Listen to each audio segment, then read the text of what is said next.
Hey friends, good afternoon and welcome to reasoning expert. Am Rahul. तो आज एक नया टॉपिक स्टार्ट कर रहा हूँ बैंकिंग का। वो उसे बोलते हैं हम क्या, सेटिंग अरेंजमेंट। ठीक है। तो सेटिंग अरेंजमेंट में काफ़ी सारे टाइप्स के क्या रहते हैं, चीज़ें रहती हैं। मतलब टाइप्स ऑफ क्वेश्चंस कौन कौन से रहते हैं। तो देखो स्क्रीन के ऊपर आप चेक कर सकते हो कौन कौन सी टाइप्स रहती हैं। तो नंबर 1 क्या बता रहा है यहाँ पे, देखो सर्कुलर अरेंजमेंट रहता है। ठीक है। उसके बाद क्या आता है, rectangular arrangement. Number 3 square arrangement. Number 4 triangular arrangement. Number 5 pentagonal arrangement. Number 6 hexagonal arrangement. Number 7 concentric bodies arrangement. और बाकी अदर बाउंडेड बॉडीज अरेंजमेंट। ठीक है। इस टाइप के मतलब फिगर्स ड्रॉ होते हैं। और कौन कौन से होता है, लीनियर बॉडीज भी रहती हैं, जैसे सिंगल रो अरेंजमेंट आता है, पैरेलल रो अरेंजमेंट रहता है, या 3 और 4 रो के अरेंजमेंट रहते हैं। ठीक है, समझे बात। तो हम ये सारे क्वेश्चन क्या करेंगे, सॉल्व करेंगे। तो उससे मतलब सिमिलर टू पजल बोल सकते हैं आप इस वाले इसको, सिटिंग अरेंजमेंट को। ठीक है। ठीक है। डिफरेंस क्या होता है इसमें, देखो उसमें डायरेक्शंस दी होती हैं हमें, इसमें भी दी होती हैं। बट जो वहाँ पे क्लूज दिए होते हैं ना, वहाँ पे डिफरेंट टाइप के दिए होते हैं। यहाँ पे इजी वे में दिया होता है, वहाँ पे डिफरेंट तरीके के क्लूज हमें दिए होते हैं। ठीक है। तो थोड़ा बहुत डिफरेंस रहता है। ठीक है। और यहाँ पे जो डायग्राम बनते हैं वो उसकी तरह नहीं बनते हैं, पजल्स की तरह। ठीक है। यहाँ पे सीधा अगर सर्कल होगा तो सर्कल बनेगा, नहीं तो पैरेलल और सिंगल रो होगा तो सिंगल रो बनेगा। ठीक है। तो मैंने आपको बता दिया कि टाइप्स ऑफ क्वेश्चंस कैसे रहते हैं। तो देखो इंपॉर्टेंट पॉइंट्स टू रिमेंबर में आपको क्या चीज़ें याद रखनी है। नंबर 1 क्या है, अगर क्वेश्चन में आपको बोल रहा है कि all person facing towards the centre. ठीक है। सारे के सारे क्या कर रहे हैं, सेंटर को फेस कर रहे हैं। तो सेंटर को कैसे फेस करेंगे, देखो अगर मैं यहाँ पे एक सर्कल ड्रॉ करता हूँ। ठीक है। एक सर्कल मैंने ड्रॉ किया है। अब मुझे बोल रहा है टोटल, सपोज करो टोटल पर्सन्स कितने हैं, टोटल पर्सन्स जो हैं वो हैं 8। ठीक है। तो आप 8 पर्सन्स को कैसे सेट करोगे इस सर्कल में। तो देखो तरीका क्या होता है, क्वेश्चन में अगर सपोज बोलता है कि सभी के सभी कहाँ फेस कर रहे हैं, टुवर्ड्स द सेंटर। देखो towards the centre, towards the centre मतलब सेंटर की तरफ देख रहे हैं। सेंटर क्या होता है, ये होता है सेंटर। ठीक है। तो देखो 8 बंदे कैसे बिठाते हैं हम, कहीं भी बिठाने हो। देखो पहला यहाँ पे आ जाएगा, दूसरा यहाँ पे आ जाएगा। ठीक है। तीसरा यहाँ पे आ जाएगा, चौथा यहाँ पे आ जाएगा। ठीक है। पांचवा यहाँ पे आ गया, छठा यहाँ पे आ गया, सातवां यहाँ पे आ गया, आठवां यहाँ पे आ गया। देखो अगर आपका जितनी प्रैक्टिस करोगे ना, तो आपको समझ में आती रहेंगी चीज़ें। देखो ये मैं एरो क्यों लगा रहा हूँ, जिससे कि आपको पता रहे। लेकिन देखो जितना प्रैक्टिस करोगे फिर आपको एरो लगाने की ज़रूरत नहीं। एरोस लगाने की ज़रूरत तब पड़ेगी जब क्वेश्चन में बोला होता है कि कुछ पर्सन्स फेस कर रहे हैं टुवर्ड्स द सेंटर और कुछ कर रहे हैं आउटसाइड द सेंटर। ठीक है। तो उस टाइम पे एरोस की ज़रूरत होती है, क्योंकि बाहर की साइड डिफरेंट लॉजिक लगता है और अंदर की साइड डिफरेंट लॉजिक लगता है। ठीक है। क्वेश्चन में डायरेक्ट बोला है कि सारे के सारे पर्सन सेंटर को फेस कर रहे हैं, तो आपको ये एरो लगाने की जरूरत नहीं है। फिर आपको अपने माइंड में रखना है कि सब के सब क्या है, सेंटर में फेस कर रहे हैं। या फिर एक तो ये हो गया, दूसरा क्या रहता है, देखो सपोज करो यहाँ पे दूसरा डायग्राम क्या है, यहाँ पे भी टोटल नंबर ऑफ पर्सन क्या दिए हैं, 8 दिए हैं। और ये आउटसाइड द सेंटर फेस कर रहे हैं, आउटसाइड द सेंटर। तो देखो पर्सन्स आप वैसे ही सेट करोगे जैसे मैंने पहले वाले सर्कल्स में इन्हें सेट किया है, लेकिन डायरेक्ट इसका जो एंगल रहेगा, एरो रहेगा, वो कहाँ रहेगा, बाहर की साइड को, क्योंकि मुझे आउटसाइड बोला हुआ ना। तो आउटसाइड क्या रहेगा, ऐसे करके रहेगा। ठीक है। समझ आई बात। और एक नंबर, जैसे नंबर 1 डायग्राम ये हो गया। ठीक है। नंबर 2 डायग्राम ये हो गया। नंबर 3 वाला डायग्राम क्या है, देखो थर्ड वाला डायग्राम भी इसी की तरह है, बस उसमें डिफरेंट क्या है, देखो डिफरेंस क्या है। टोटल देखो पर्सन्स यहाँ पे भी 8 है, और यहाँ तक यहाँ क्या था, टुवर्ड्स द सेंटर और आउटसाइड द सेंटर, ये दोनों को मिला के बन रहा है टुवर्ड्स द सेंटर और आउटसाइड द सेंटर। ठीक है। मतलब क्वेश्चन में कभी कभी बोला होता है ना आपको कि कुछ पर्सन बाहर को फेस कर रहे हैं और कुछ पर्सन कहाँ फेस कर रहे हैं, टुवर्ड्स द सेंटर। तो तब आप क्या करोगे, जैसे सपोज करो मुझे बोला है कि 4 पर्सन्स क्या कर रहे हैं, फेस कर रहे हैं सेंटर को, और 4 क्या कर रहे हैं, आउटसाइड फेस कर रहे हैं। तो फिर आपको कभी भी क्या करना है, एरो नहीं लगाने हैं। एरो फिर कब लगाने हैं आपको, जब आप क्वेश्चन सॉल्व करते रहोगे ना, उस टाइम पे एरो लगेंगे। जैसे जैसे आप एक एक स्टेटमेंट को सॉल्व करते रहोगे, जैसे मुझे बोला है A is facing toward centre, तो ए को मैं कहीं पे भी रख लूँ, लेकिन उसका जो फेस है वो कहाँ होना चाहिए, सेंटर में होना चाहिए। अब मुझे बोला है B is second to the left of A, B is second to the left of A, तो देखो ए ही है, ए का राइट क्या होगा, ये राइट ये जा रहा है, तो लेफ्ट क्या होगा, लेफ्ट ये रहेगा, क्योंकि मैं सेंटर को फेस कर रहा हूँ, तो लेफ्ट क्या रहता है हमारा, ये राइट ये रहता है, लेफ्ट ये रहता है। तो मुझे बोला है अगर C second to the left of A, तो C second left of A के लेफ्ट में सेकंड 1 2, तो सी की आ जाएगा यहाँ आएगा। अब मेरे को यहाँ पे मुझे सी के बारे में ये नहीं बोला कि सी सेंटर को फेस कर रहा है आउटसाइड को फेस कर रहा है, मुझे सिर्फ यही बोला था कि ए जो है वो सेंटर को फेस कर रहा है, ठीक है। तो ये जो रहता है ना, ये वाला टाइप 3 जो रहता है, ये थोड़ा कंफ्यूजिंग टाइप रहता है, ठीक है। ये तो चलो ईजी रहते हैं दोनों, कि सारे के सारे पर्सन सेंटर को फेस कर रहे हैं, सारे के सारे पर्सन आउटसाइड फेस कर रहे हैं। ये वाला थोड़ा कंफ्यूजिंग रहता है, तो हम क्या करेंगे, इन्हें बड़ी तरीके से पढ़ेंगे, ठीक है। इतना आपने समझ लिया कि पॉइंट्स टू रिमेंबर क्या क्या चीज़ें याद रखनी है, ठीक है। और कुछ और चीज़ें हैं वो भी आपको मैं बता देता हूँ क्या क्या चीज़ें याद रखने वाली हैं, ठीक है। तो देखो देखो ये जो आपको वर्ड दिख रहे हैं, कौन कौन से हमने यहाँ लिखे हुए, हु हुम हुज और विच, ये जो 4 वर्ड लिखे हैं, हु विच हुज हुम, ये यूज़ किसके लिए होते हैं, किसके लिए इन्हें यूज़ किया जाता है। तो देखो second element of the given sentence, जो भी सेकंड एलिमेंट दिया होता है ऑफ द गिवन सेंटेंस, उसके लिए इसको यूज़ किया जाता है इन वर्ड्स को। कौन कौन से, हु हुम विच और हुम, मतलब अगर वहाँ पे हु वर्ड यूज़ नहीं किए, हु की जगह विच किए, तो उसका मतलब भी यही होगा। अगर हुज वर्ड यूज़ किया तब भी उसका मीनिंग यही रहेगा, अगर हुम वर्ड यूज़ किया उसके लिए भी वही सेम मीनिंग रहेगा। एग्जाम्पल मैं आपके लिख के देता हूँ, देखो एग्जाम्पल में लिख लो, जैसे लिखा है A is second to the right of B, एक स्टेटमेंट है। Who is third left of C, ठीक है। अब देखो मैं आपको पूरा का पूरा ऐसे बताता हूँ, पहले तो मैं एक डायग्राम ड्रॉ कर लेता हूँ, ऐसे आपको समझ में नहीं आएगी बात। तो देखो एक मैंने सिंपल सा डायग्राम बना लिया, उसमें मैंने कितने बंदे बिठाए हैं, 3 4 5 6 7 8, 8 बंदे बिठा लिए, और सारे के सारे क्या कर रहे हैं, सेंटर को फेस कर रहे हैं। तो मुझे बनाने की ज़रूरत नहीं है, या फिर आपको समझाने के लिए मैं इनका एंगल बना देता हूँ, एरो जो है सेंटर की तरफ रख देता हूँ, ठीक है। लेकिन आपको एग्जाम में ये सब चीज़ें नहीं करनी है, ये सब चीज़ें तभी करनी है जब आपका कौन सा वाला डायग्राम आता है जहाँ पे कुछ लोग सेंटर को फेस कर रहे हैं, कुछ आउटसाइड फेस कर रहे हैं, ठीक है। तब भी एक स्टार्टिंग में नहीं बनाना है इनको, जैसे जैसे आपकी स्टेटमेंट ड्रॉ होती रहेगी वैसे वैसे उनको आपको साइन देना है, ठीक है। तो जब वो क्वेश्चन आएगा उस टाइम मैं आपको बताऊंगा। तो ये तो जस्ट एक एग्जांपल बता रहा हूँ कि हु हुम विच और हुज का वर्ड यूज़ कैसे करते हैं हम, ठीक है। स्टेटमेंट चेक कर क्या बोल रहा है, A second to the right of B, तो मैं ए को कहीं भी ले सकता हूँ, आइधर मैं यहाँ ले लूँ, यहाँ ले लूँ, यहाँ ले लूँ, कहीं पे भी ले, तो मैंने ए को यहाँ ले लिया। अब बोला क्या है, A second to the right of B, तो देखो बी को यहाँ रखता हूँ अगर मैं, तो बी का राइट तो यहाँ पे जा रहा है, ठीक है। तो मेरे को बी को कहाँ रखना पड़ेगा, यहाँ। अगर मैं बी को यहाँ रखूंगा तभी ए क्या आएगा, second to the right of B, ठीक है। तो मैंने बी को यहाँ रख दिया, A is second to the right of B, ठीक है। बी क्या आएगा, बोला मुझे who is third left of C. तो इस लाइन को आप रीड कैसे करोगे, who is third left of C, मैंने कहा था ना हु वर्ड जो है वो किसके लिए होता है, सेकंड एलिमेंट के लिए। तो ए क्या है यहाँ पे, फर्स्ट एलिमेंट है, ठीक है। बी क्या है यहाँ पे, सेकंड एलिमेंट है, और सी क्या है यहाँ पे, थर्ड एलिमेंट है, ठीक है। तो ये जो वर्ड यूज हो रहा है हु, ये किसके लिए हो रहा है, सेकंड एलिमेंट के लिए। तो अब इस वाली लाइन को कैसे रीड करोगे आप, इसको आपने ऐसे रीड करना है, B is third left of C.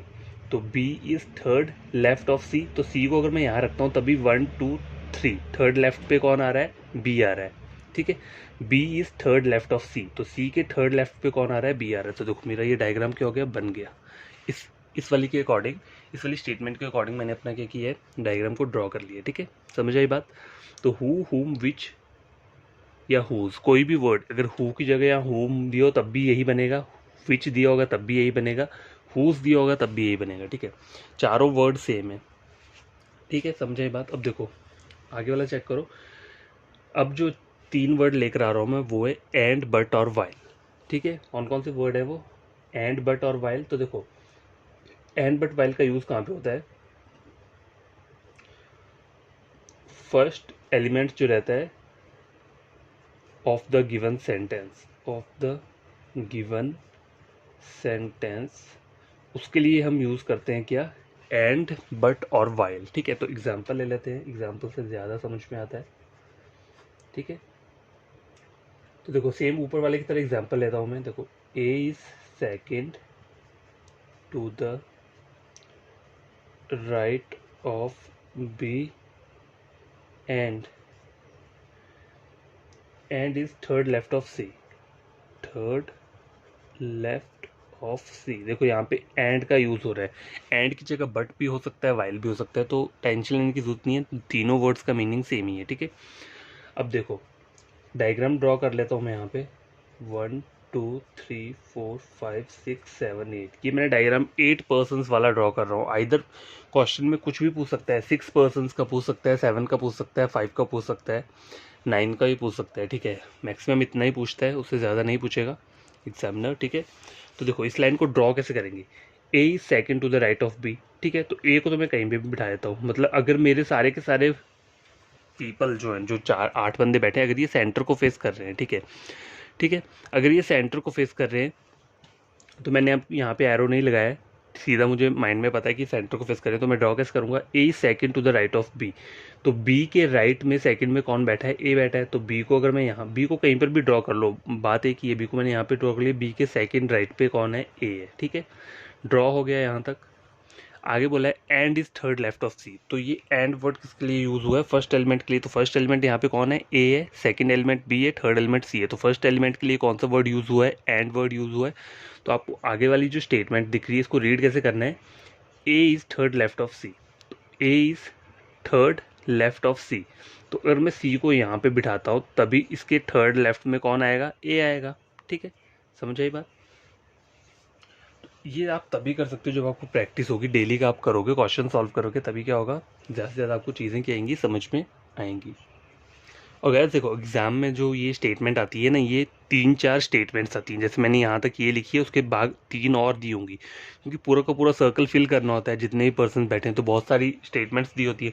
तो आपको करना क्या है, हमेशा एक ही डायग्राम नहीं बनाना है, वहाँ पे रेफरेंस के लिए दूसरा डायग्राम साइड में बनाते रहो, या 3 बना लो, मैक्सिमम 2 डायग्राम बनाओ। क्यों, क्योंकि देखो हो सकता है अगर आपकी ये वाले डायग्राम बीच में गलत हो जाए, क्योंकि आपको इजी वे में नहीं दिया होगा, आगे आपको थोड़ा कंफ्यूजिंग भी दिया होता है कि आपको थोड़ा टफ लगे बनाने में, तो इसलिए साथ साथ में क्या करना है, जैसे आपको क्वेश्चन दिए तो आपको एक डायग्राम बना लिया, साथ में दूसरा भी बना लेना रेफरेंस के लिए। अगर वो गलत हो रहा हो तो यहाँ पे आपको पता चल जाएगा कि कहाँ गलती हो रही है, तो आप यहाँ पे क्या कर सकते हो, उसे ठीक कर सकते हो, ठीक है। तो कैसे देखो आपको यहाँ तक पता चल गया है। तो अब क्या करते हैं, हम एक क्वेश्चन को क्या करेंगे, सॉल्व करेंगे, सिंपल क्वेश्चन को, ठीक है। सिंपल से क्वेश्चन है उसे सॉल्व कर लेते हैं। तो आज के लिए मैं इतना ही बताऊंगा आपको, ज़्यादा चीज़ें नहीं बताऊंगा, ठीक है। बस ये चीज़ें आपको क्या करनी है, याद रखनी है, और कुछ डायग्राम्स बता दूंगा कि डायग्राम्स को ड्रॉ कैसे करते हैं, ठीक है। तो कैसे देखो चेक करो, how to draw figures, figures को हम ड्रॉ कैसे करेंगे। देखो तो मैं आपको बताया था किस किस टाइप के फिगर्स रहते हैं। देखो अगर आपको बोला होगा मैक्सिमम स्टार्ट कहाँ से होता है, देखो 5 पर्सन से स्टार्ट होता है, ठीक है। कहाँ से होता है, 5 पर्सन। अगर 5 पर्सन से स्टार्ट है तो आपको 5 पर्सन को कैसे बिठाना है, देखो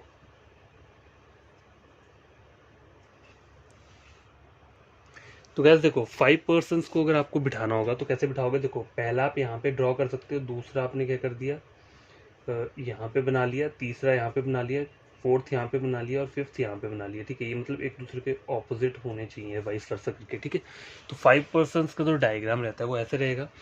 अब आगे क्या रहता है, 6 पर्सन्स का रहता है, ठीक है। 6 पर्सन्स का जो डायग्राम रहेगा वो कैसे रहेगा, तो वो भी हम क्या करेंगे, देख लेते हैं। यहाँ पे देखो 1 यहाँ पे आ गया, ठीक है, 2 3 4 5 एंड 6, ठीक है।